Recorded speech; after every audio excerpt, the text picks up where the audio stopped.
Guys, welcome to my YouTube channel. This is Kuya Potpot Vlog at meron tayong isang reaction video, no? At syempre, bago tayo magsimula ay mag-shoutout po muna tayo.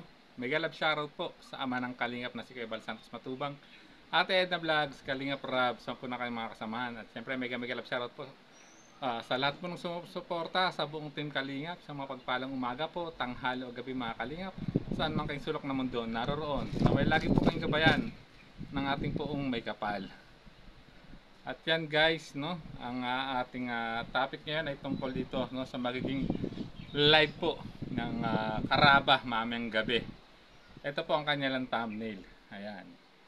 Kung nakikita nyo mga kalingap, no, dito ay ang thumbnail nila ay magpapaliwanag sa korte na dapat magpaliwanag Egypta. Anti-kalingap, no? Parang may plano ata ang Karaba na paakyatin itong si Egypta TV sa kanilang live mamayang gabi at no, para kuhanin ata, no, o upang magpaliwanag, no, kung bakit naging topic niya at naging ganon ang thumbnail niya, no, nung sa nakaraang live niya yung tungkol di umano doon sa sinasabing nabuntis si Carla ni David guys, na talaga namang nawindang ang lahat at talagang halatang fake news ang isyong yon na naging tinamdel po ni Egypta TV. No, para sa atin mga kalingap, no, marapat nga bang paakyatin, no, ng Karaba at kuhanan ng paliwanag itong si Egypta TV, no? At kung ano ang magiging papel naman po ng mga Karaba o officer na sila Teacher N, si Gandang Emmy at ang Karepa President na si Birador, no, sa magiging tema ng kanilang live po mamayang gabi. So dito ay medyo nakakawindang itong thumbnail na itong itatopic nila mamaya dahil panigurado maraming magtataas kilay o maraming fans na magkakaroon o magbibigay ng negatibong opinion, lalo na kung talagang aakyat po itong si Egypta TV sa kanilang live stream mamayang gabi.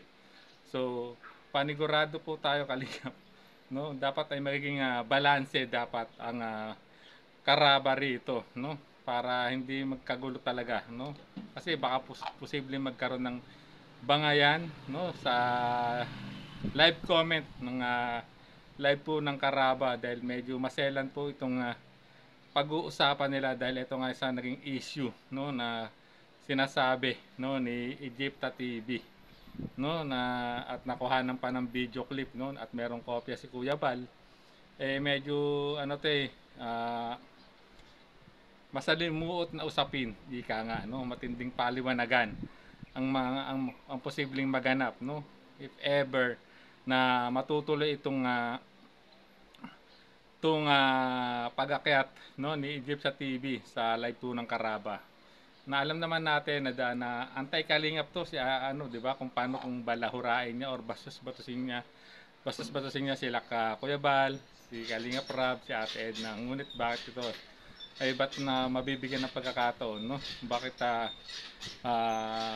papayagan ng Karaba na maimbita, no, itong si Egypta TV, no? At alam naman natin kahapon ay talagang sabi nga po ni Kuya Bal Santos Matubang ay hindi biro itong ginawa ni Egypta, no? Talagang ano to paninirang puri, libelous masyado kahit yung thumbnail na libelous.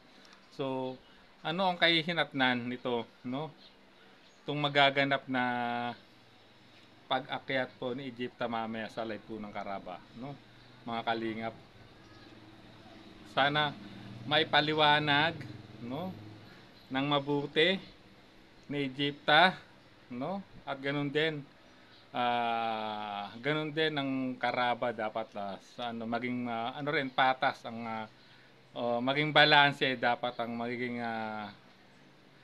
ang kanilang pag-uusap dito sa live stream ng Karaba mamaya, no, kasi medyo ano kasi to, ano, medyo fresh pa to sa isipan ng mga supporters po ng Jomcar, especially sa lahat po ng nagmamahal kay Carla itong binitawang salita po ni Egypta TV sa nakaraang live stream niya kung saan kanyang ito'y dinilit na ata o pinaribate, no, mga kalingap. So abangan po natin ang magkahihinatnan to, mga kalingap, kung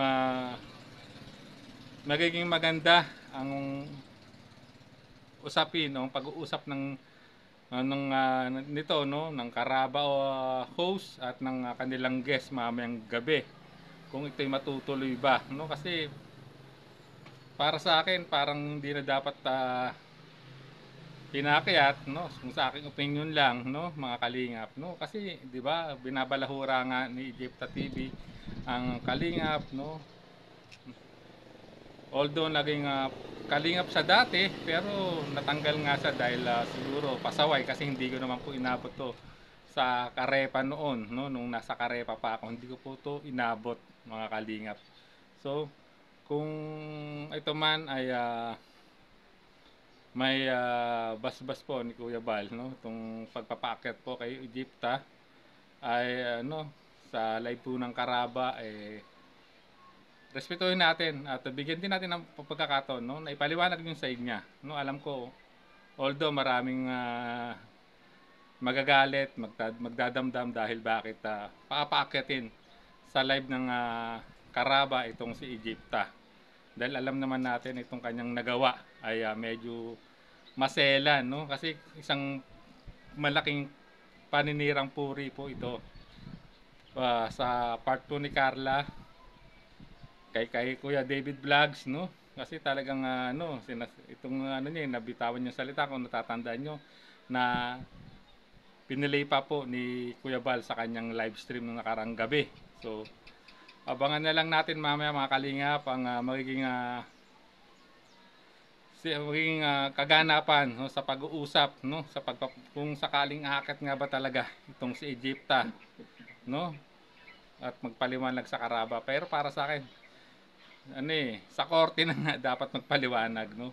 Libelous kasi ay dapat idaan na lang sa legal process, no. Kung kukunin naman ang side ng kung sa bagay, kung ang nais lang naman ng Karaba ay makuha yung panig kung bakit ganon ang naging tema ng live stream o naging topic ni Egypta, kung ano naging basehan niya, siguro may dahilan din po, no, para pakatin siya, para malaman din natin kung ano talaga yung totoo sa sinasabi po ni Egypta, guys. So mga kalingap, abangan na lang po natin, no, sa live po ng Karaba, mga kalingap. Hanggang dito na lang po muna ang ating reaction video. Hanggang sa muli po nating reaction. There's a vlogger named Kuya Pot, spreading good vibes, giving all he's got. With the camera in his hand, he hits the road, capture moments, sharing stories untold. Kuya Pot, he's the one we adore, bringing smiles, he's got so much more. In this crazy world, he is a ray of light, spreading love.